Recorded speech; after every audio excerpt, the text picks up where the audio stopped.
everyone! It's Mackie and Alexa, and we're back for another What We Read video. Yes, we did. In case you're new to the channel, What We Read is basically just a reading recap from us of some of the things that we've been reading recently. To preface this video, I am going to talk about a lot of things that I read during Otaku-a-thon. I actually also talked about them in my vlog, so I will link that down below.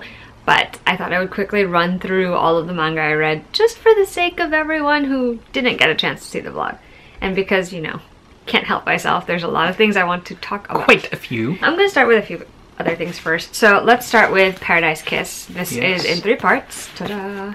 I just had to take a moment for the covers because they're great. Paradise Kiss is by Ayazawa, who is also the mangaka behind Nana, which is a manga that I absolutely love. And Paradise Kiss focuses on the main character, Yukari, who she gets conscripted into being in a student fashion show as a model for this student-run atelier. And it's 4 individuals who run this atelier, but the main leader is George. And it basically focuses on Yukari's journey both in her relationship with George and as someone who is trying to figure out what she wants to do with her life after high school, because she doesn't know if she wants to follow the traditional path of taking these exams, the entrance exams, and going to university, or if she wants to try something else. What I love about this series is not only the fact that the fashion, even though it's also outrageous, is amazing, but I also like the fact that it was very focused on Yukari's personal growth as she tries to figure out what she wants for herself and not for anyone else. And yes, she gets swayed one way or the other by other people initially, but eventually she finally figures out for herself what she wants, and it's so good. I will say that it has a lot of soap opera level drama, which is unsurprising considering it's the genre. Yeah, it's basically this particular mangaka has a knack for writing that, because that is also mainly what Nana is about. But it's really good. I am glad it's a finished series because Nana is not, and I'm still a little bitter over this. She's so upset. But this one is really great. It does not end in the way I thought it was going to end, which is... That's a good thing. I don't know if it was a good thing, because literally my reaction to the ending was to text Kristen and be like, I'm sorry, that's how it ends? Wow. That is how it ends, but you won't know until you've read it. So I would recommend this one. I think it's pretty easy to get into, so if you're new to manga, that would be something you might want to check out. The Demon Prince of Momochi House by Aya Shodo. I've already talked about what this one is about. It's a girl who inherits a house that is on the border between the real world and the spiritual world, and she finds that the house is already occupied. By whom, pray tell? By this boy who has become the Omamari, who is basically like the guardian of the house, which technically should have been her. So she's just trying to find her place in this house. I thought it was cute. The setup is very similar to a lot of other anime and manga stories. So in that regard, it wasn't anything particularly new. I mean, I just like the illustration style in it, and I think that it'll be interesting to watch the main character and the Omamari in question sort of develop a relationship, so that should be fun. But I'm still not... This is not a series that I would continue right away. Next is Anonymous Noise by Ryoko Fukuyama. This one is about Nino, and she is using her voice to try and, you know, send out into the universe and reach out, and hopefully both of her childhood friends, who are both boys, will hear her voice and they will be reunited once again. It was cute. I don't know. I think I just had really high expectations for this story because it sounded like a really adorable premise, and it was good. It was very solid, and I will continue the series, but it's another one where I don't feel the need to prioritize it right away. I think it's just something about the way it was paced and the way the story was told that didn't essentially click with me right away. I don't know if that will change in future volumes of the series, so I guess we'll find out. Of all the manga that I read, this is probably my least favorite. It's called We Were There. It's by Yuki Obata, and it's about these 2 classmates, this girl and this boy, and they both end up becoming like the respective class presidents of their gender in their classroom. And this girl finds him finds the boy so aggravating, but also starts developing feelings for him. Ah, yes, the hate crush. And then she finds out that he is still sort of not over the ex-girlfriend that he lost when she died in a car accident. Ooh. And you find out that there's a lot more complicated history behind that relationship in the story, and I don't know. I just don't think the art style was for me. I also don't feel like the story was for me. Like, I usually am fine with stories like that in manga, but for some reason this one just didn't click. And I think it's because I didn't particularly care about either of the main characters, which is really sad. I was disappointed by this one. However, I also read the first volume of Library Wars, Love and War, which has story and art by Kiro Yumi, but it's actually it was a light novel first. And the concept was by Hiro Arikawa. So in Library Wars, this is a world where the federal government is trying to censor all books, basically, that are unsuitable or improper or whatever, doesn't meet their standards. And the local governments, plus the libraries, have been teaming up in order to form library defense forces where they will rescue these books and, you know, keep them from being censored. And so the main character in this one really wants to be part of the library defense force because when she was younger, she was in a bookstore trying to buy this book and 2 people came in to try to take that book because it was going to be censored. And a member of the library defense force came in and, you know, rescued the book for her, gave it to her, and she's looked up to that, you know, library defense force ever since.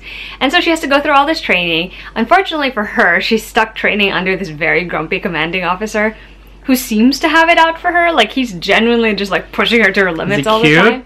Yes, he's very cute. I love it because, again, there's a whole book aspect of it because it is very interesting to see them fight so passionately for something I'm so passionate about, but also the characters are just great. Like, the main character just, she really doesn't like this dude. Like, she doesn't, but... Well, for now. So she does everything she can in her power to make sure that he can't criticize her for anything. Meanwhile, this main character dude, like, you know, he has this, like, he has something going on, and you just... It's just so good. It's just like the perfect shoujo setup, really. So I cannot wait to read the rest of the series. Speaking of perfect shoujo setups, I will say right now, right off the bat, happy marriage is not going to work for everyone. This is by Maki and Joji. Happy Marriage basically has this main character agreeing to an arranged marriage with the president of the company that she works for in order to get help with her father's debts. Okay. They don't really know each other, obviously, when they get together. Strange. So it's supposed to be like a business deal, really. But eventually, obviously, they develop feelings for each other, which I am living for. And yes, I know this is not something that will work for every reader. I understand that. But for me, it's just like romantic comedy central over here. Yeah. Like, it was just so cute. Like, watching the 2 main characters, like, go from completely antagonistic to, like, not really paying attention to each other to becoming sort of friends to becoming more than friends.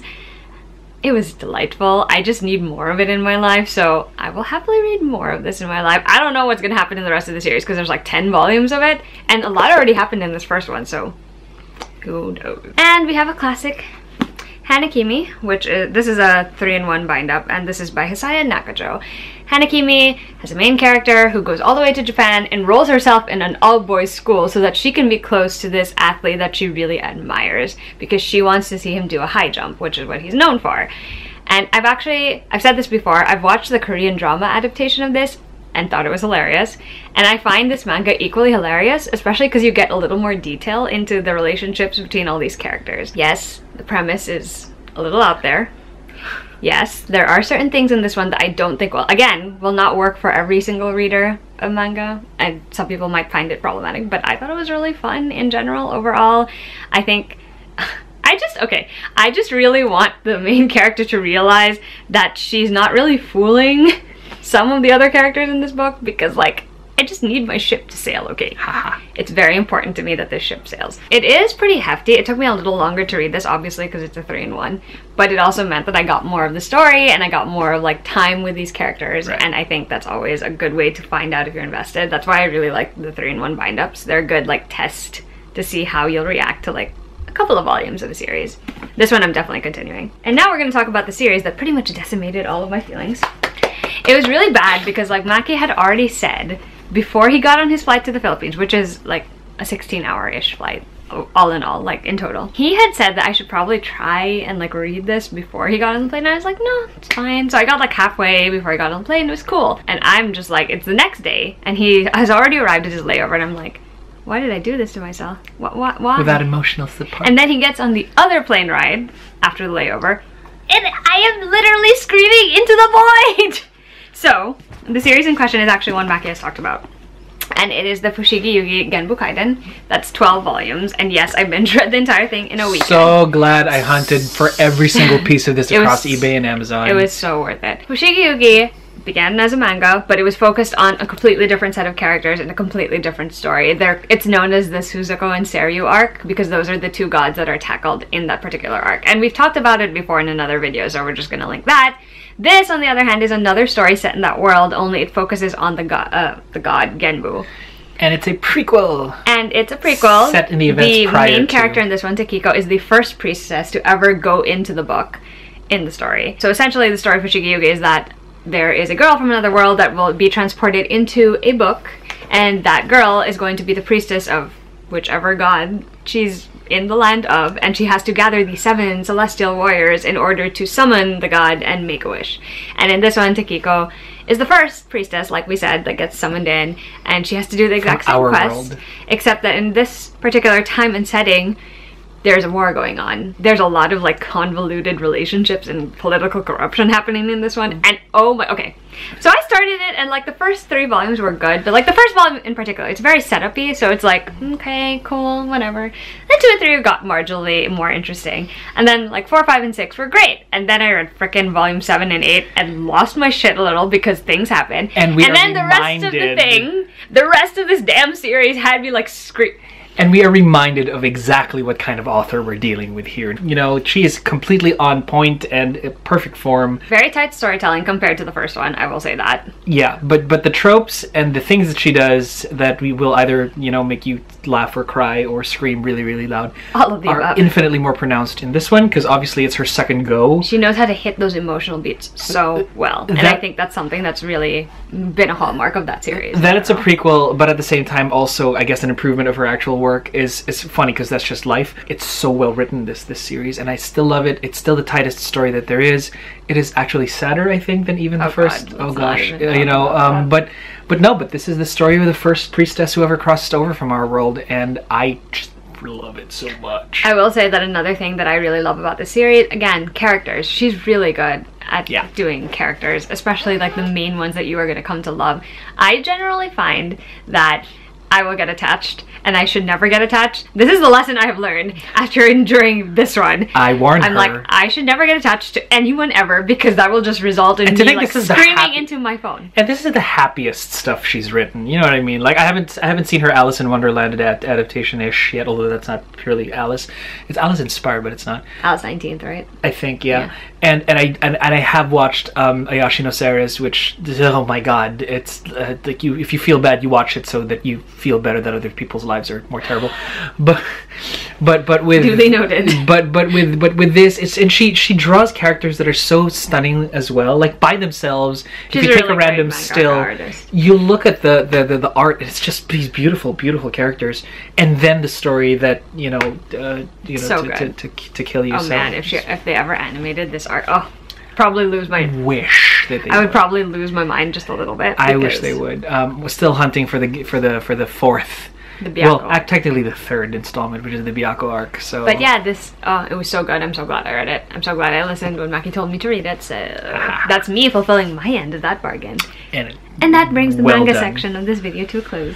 Right, moving on to comics now, because that's what I've sort of been binging. I just wanted to highlight just some of the comics that I've sort of gotten into. So, The Life of Captain Marvel. For whatever reason, this came out roughly around before Captain Marvel actually came out in theaters. And it's sort of like a closed story where it focuses on Carol Danvers, and she goes home because there's some family issues that she has to deal with, and she just is this all-American girl just dealing with just being a daughter and being a sister, and humanizes Carol really, which is I guess necessary now that she's like super cosmic being, kind of very, very Superman. I am super strong and have photon blasts and stuff. So that was cute. I think it's great the way it humanizes Carol. I think it's great to put her in a situation where she's with family, and Tony, apparently in the comics she and Tony are good friends, which is great that they've salvaged that after Civil War, because it was technically her and Tony butting heads. So it's really Tony like telling Carol, you want to go on a break and make sure this works, and then eventually Tony going, Carol, when are you coming back? So it's that cute little kind of almost semi-boss but not boss kind of like co-worker type. Are you gonna fill in today? I mean, it's the cutest thing, and I didn't know that I wanted a Tony Stark and Carol Danvers friendship until I saw this. 2 semi-related pieces: Old Man Hawkeye and Old Man Logan Annual. Now they're both set in an alternate universe where Red Skull rallied all of the bad guys and killed basically every single hero ever.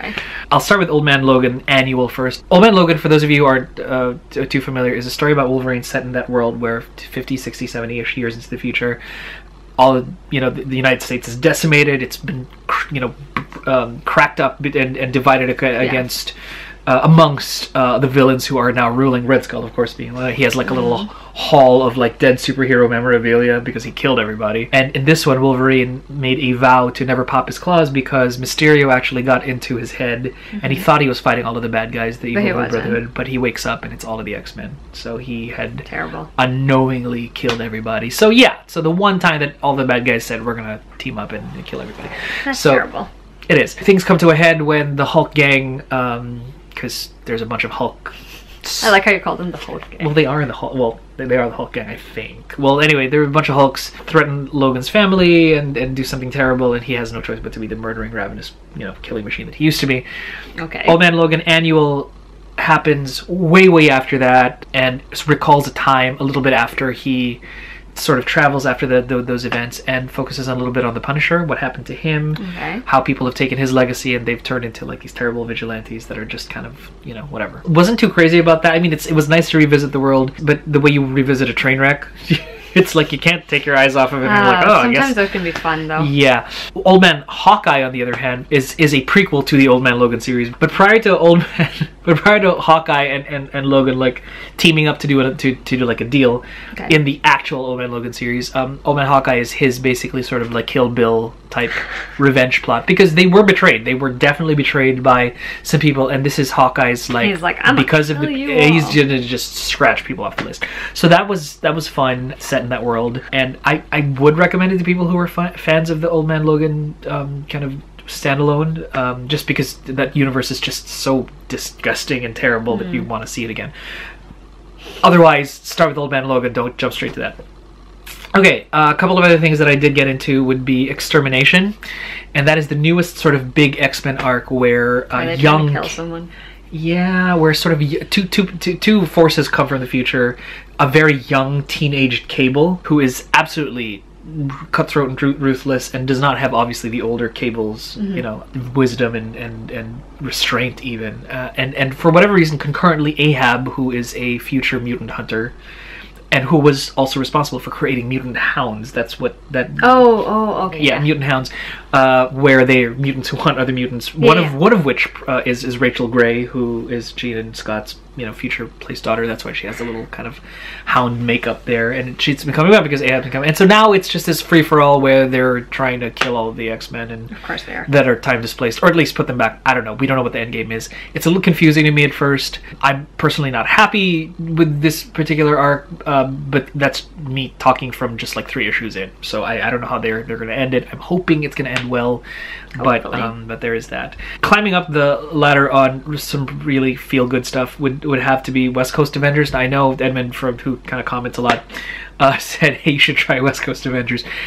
Historically speaking, the West Coast Avengers was sort of like almost a joke because that was Tony's breakaway team. They didn't really get too successful. Plus, the Avengers are mostly a New York-based team, so to have the Avengers based in California, kind of strange. A little strange. But Kate Bishop, who has taken on the mantle of Hawkeye, started her own little kind of kind of like private investigation, semi-freelance, we're going to solve your problems type deal.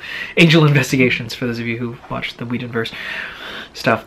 And she basically gathers a bunch of Avengers-ish people, and they become the West Coast Avengers. And it's funny, it's irreverent, they're running out of money, and so Quentin Quire, who is an Omega-level mutant and is a terrible jackass, basically cuts a deal with some reality TV people and said, hey, I'm going to be part of a superhero team. If you give us this money, you can film us. Okay. And Kate's like, fine. And so now their entire thing is a reality. I love it so much. It's just cheesy and campy and just terrible and trashy too, which is lovely. So I love that. I like how you're like, and yeah, because and underneath all of that is a really strong, powerful superhero who has no powers but is super nonetheless. So that's Kate for you. And lastly, Avengers 1 for 2018 it's great because it juxtaposes the modern Avengers, right? So you've got T'Challa, and Tony, and all of those guys that we know and love, but with the Avengers from 1,000 years ago. They didn't call themselves. I know they didn't call themselves Avengers, but when Earth was being threatened, you had like this caveman-y kind of type woman with red hair who was possessed by the Phoenix Force. There's this kind of woman who was bald, maybe with a little thing here with a the little bandeau, and she has flaming fists, and she is the Iron Fist at the time. That's you have the so first intriguing. Black Panther, or maybe the second, I don't know, but he has the Panther cowl. So those of you who watched the Black Panther movies, the first Panther who united all of Wakanda, So that guy was there. Ghost Rider, the Spirit of Vengeance, is riding a woolly mammoth. Agamotto. This is so Not, you know, so right now Doctor Strange possesses the Eye of Agamotto. This is Agamotto himself. so strange. And I forget this dude, Star something, I don't know, he's a cosmic being, but he kind of looks like a Hulk. So you have the Avengers from, and to lead the charge, Odin One-Eye, Odin Borson, wielding Mjolnir. So it's a great juxtaposition because they were fighting the Celestials at that time, and then they're fighting this, and so, you know, I just love that they weren't the Avengers, like, they didn't call themselves that, but that Marvel was like, let's have some fun here, and this is like forgotten eons past, and I just love the juxtaposition because the Celestials are back, only dead. So the mystery unravels. Me, I'm just like Ghost Rider on a woolly mammoth, and the woolly mammoth is on fire because Ghost Rider, Spirit of Vengeance. Female Iron Fist, the first Black Panther without all the technology, but he has the Panther cowl. So cool. You just see pictures right here.